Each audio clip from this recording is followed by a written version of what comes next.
Hello friends, कैसे हैं आप सब। उम्मीद करता हूं आप सब अच्छे होंगे और एग्ज़ाम की तैयारी बेहतरीन चल रही होगी। तो स्वागत है आपका अपना चैनल आरएफ शिक्षा पर, जहां आपको मिलता है डेली मोस्ट इम्पोर्टेंट सवाल जो कि एग्ज़ाम से ओरिएंटेड होता है, एग्ज़ाम में पूछे जाने की पूरी संभावना होता है।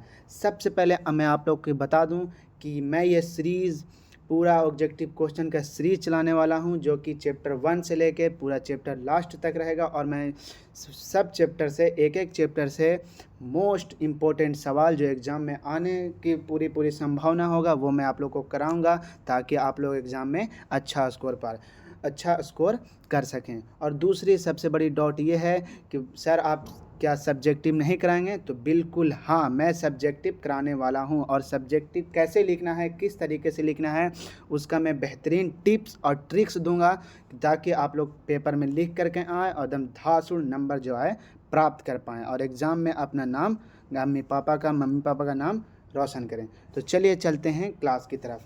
आज का क्लास है हमारा यूरोप में राष्ट्रवाद, subject social science, class 10th का, चैप्टर 1 का।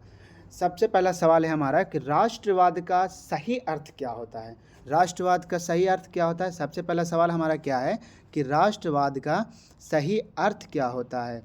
सवाल हमारा पहला है कि राष्ट्रवाद का सही अर्थ क्या होता है। राष्ट्रवाद का मतलब क्या होता है।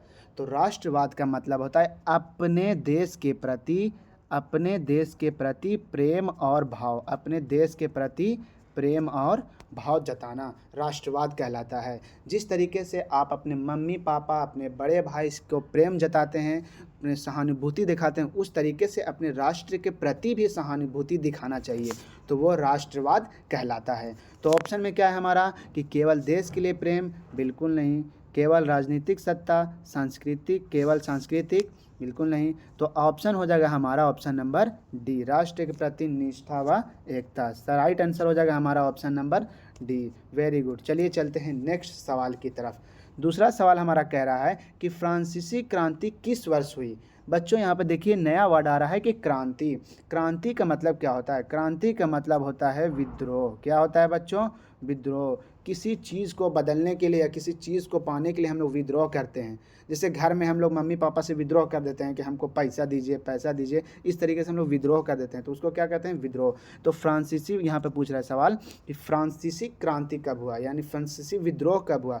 तो फ्रांसीसी विद्रोह जो हुआ था वो 1789 यानी 1789 में हुआ था। कितने में हुआ था बच्चों, 1789 में। Very good. इसी तरीके से आप लोग जो है जवाब देते रहिए। तीसरा सवाल है हमारा कि फ्रांसीसी क्रांति का मुख्य नारा क्या है।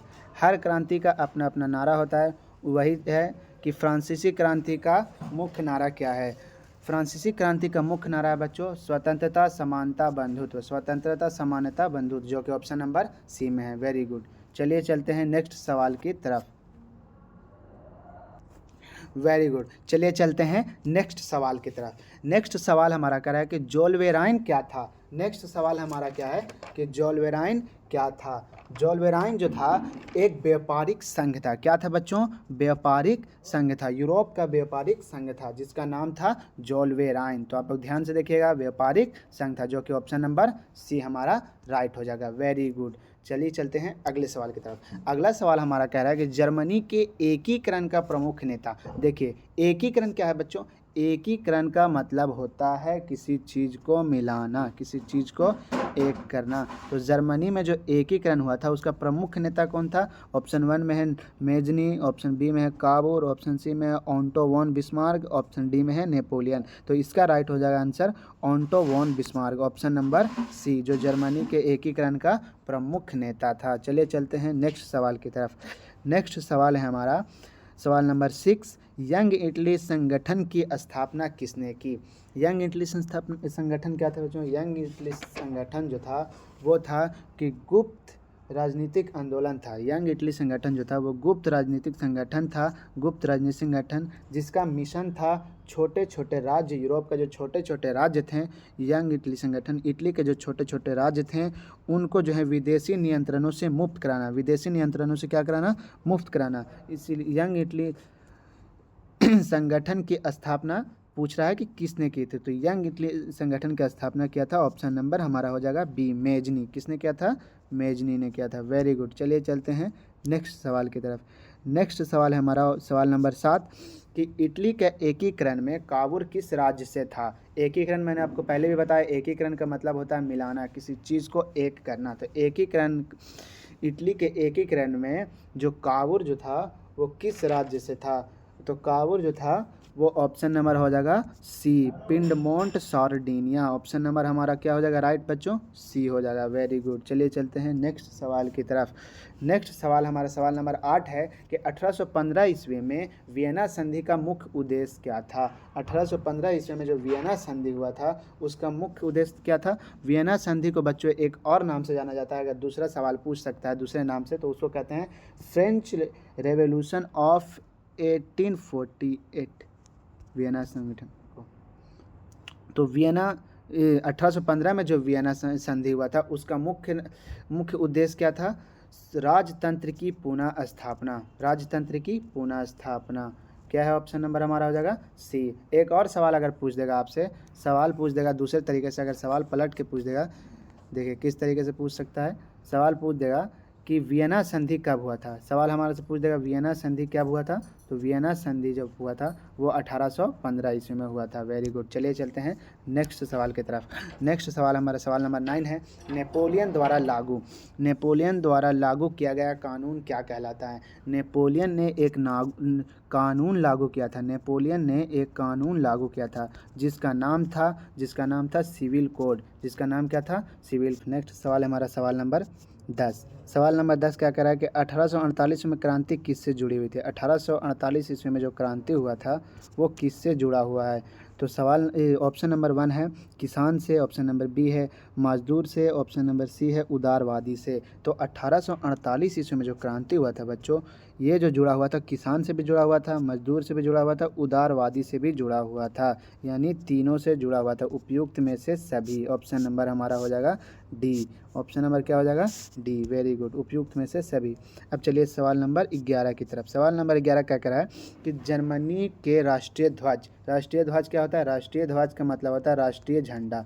क्या होता है, राष्ट्रीय झंडा, जो हर राष्ट्र का, हर देश का एक अपना अपना झंडा होता है। तो उसी तरीके से जर्मनी का भी एक राष्ट्रीय ध्वज है जिसका रंग है काला, लाल और सुनहरा। काला, लाल और सुनहरा। ऑप्शन नंबर हो जाएगा हमारा सी। आप लोग कमेंट में बताइए कि भारत का राष्ट्रीय ध्वज का रंग कैसा है। चलिए चलते हैं नेक्स्ट सवाल की तरफ। सवाल नंबर 12 कह रहा है कि फ्रांसीसी क्रांति के बाद राजनीतिक अधिकार मिले। फ्रांसीसी क्रांति जो हुआ था उसके बाद किसको राजनीतिक अधिकार मिले। ऑप्शन ए में है महिलाओं को, ऑप्शन बी में है सभी नागरिकों को, ऑप्शन सी में है केवल पुरुषों को, ऑप्शन डी में है दासों को। दास किसको कहते हैं बच्चों, दास जो सबसे नीचे तबके के लोग होते हैं, जैसे चमार उमार होता है, उसको हम लोग दास कहते हैं। तो फ्रांसीसी क्रांति के बाद जो अधिकार मिले थे वो मिले थे ऑप्शन नंबर सी, केवल पुरुष नागरिक को मिले थे। किसको मिले थे, केवल पुरुष नागरिक को। चलिए चलते हैं नेक्स्ट सवाल की तरफ। नेक्स्ट सवाल है हमारा सवाल नंबर 13 कि राष्ट्रवाद के प्रसार में किसका योगदान रहा। मैंने आपको पहले भी बताया कि राष्ट्रवाद का मतलब क्या होता है। राष्ट्रवाद का मतलब होता है अपने देश के लिए प्रेम और निष्ठा जताना। अपने देश के लिए प्रेम और निष्ठा जताना। तो राष्ट्रवाद के प्रसार में किसका योगदान रहा। तो राष्ट्रवाद के प्रसार में कला का भी योगदान रहा, साहित्य का भी योगदान रहा, भाषा का भी योगदान रहा। तो उपयुक्त में से सभी। ऑप्शन नंबर डी हो जाएगा। आप लोग सोच करके देखिए कि अगर हमारे पास भाषा नहीं रहेगा तो हम लोग किस तरीके से बातचीत करेंगे। तो ऑप्शन नंबर हमारा हो जाएगा इस पर डी, इनमें से सभी। अगला सवाल है हमारा कि मेजनी की विचारधारा क्या था। मेजनी के किस विचारधारा के समर्थक थे, या मेजनी का विचारधारा क्या था। ऑप्शन नंबर है साम्राज्यवाद, ऑप्शन बी है राष्ट्रवाद, ऑप्शन सी है समाजवाद, ऑप्शन डी है पूंजीवाद। तो मेजनी जो रहा वो था राष्ट्रवाद का। किसका था, राष्ट्रवाद। ऑप्शन नंबर बी राष्ट्रवाद। राष्ट्रवाद का मतलब क्या बताते हैं, अपने देश के प्रति निष्ठा और प्रेम जताना, जो मेजनी जताता था, तो वो राष्ट्रवाद विचारधारा था। सवाल हो गया। क्लास हमारा यहाँ पे ख़त्म। तो बच्चों आप लोग क्लास को ज़्यादा से ज़्यादा शेयर करिए, ज़्यादा से ज़्यादा लाइक और फॉलो करिए, ताकि मैं इसी तरीके का वीडियो अपने चैनल पे हमेशा लाता रहूं।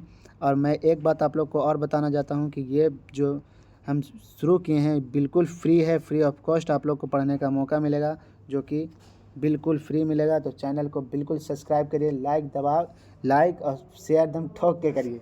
धन्यवाद।